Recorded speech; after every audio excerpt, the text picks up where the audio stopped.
যে ৬০ লক্ষ মামলা, আমি জানি না যে আমাদের মামলা প্রত্যাহার হয়েছে কি।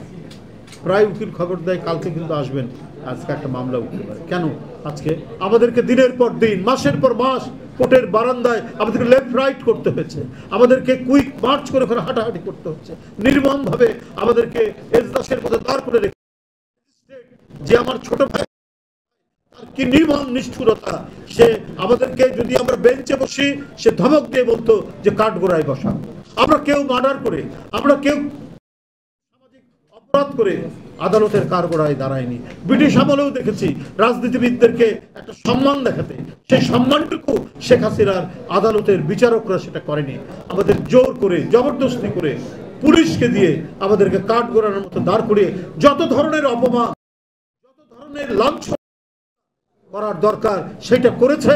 শুধুমাত্র তার লুটপাট, তার অনৈতিকতা এবং দেশের গণতন্ত্রকে গ্রাস করে নিয়ে আজীবন মহারানী, তার যে আকাঙ্ক্ষা, সে আকাঙ্ক্ষা করার জন্য এই আদালতকে দিয়ে কাজ করে। আজ ৮ মাস হলো নেই, এই মামলাগুলো কেন প্রত্যাহার হয়? প্রধান উপদেষ্টা আমরা শুনেছি তার মামলা সব প্রত্যাহার হয়ে গেছে। এবং আক্রোশের শিকার আমরা নিজেরা যেমন আন্দোলন সংগ্রামে থেকেছি, আমরা কথা বলেছি, আমরা নিপীড়ন নির্যাতন সহ্য করেছি।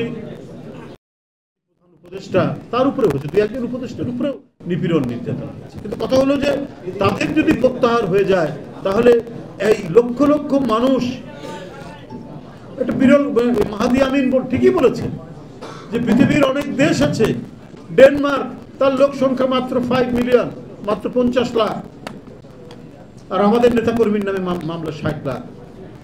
একটি দেশের জনসংখ্যার চাইতে বাংলাদেশে আসামির সংখ্যা বেশি।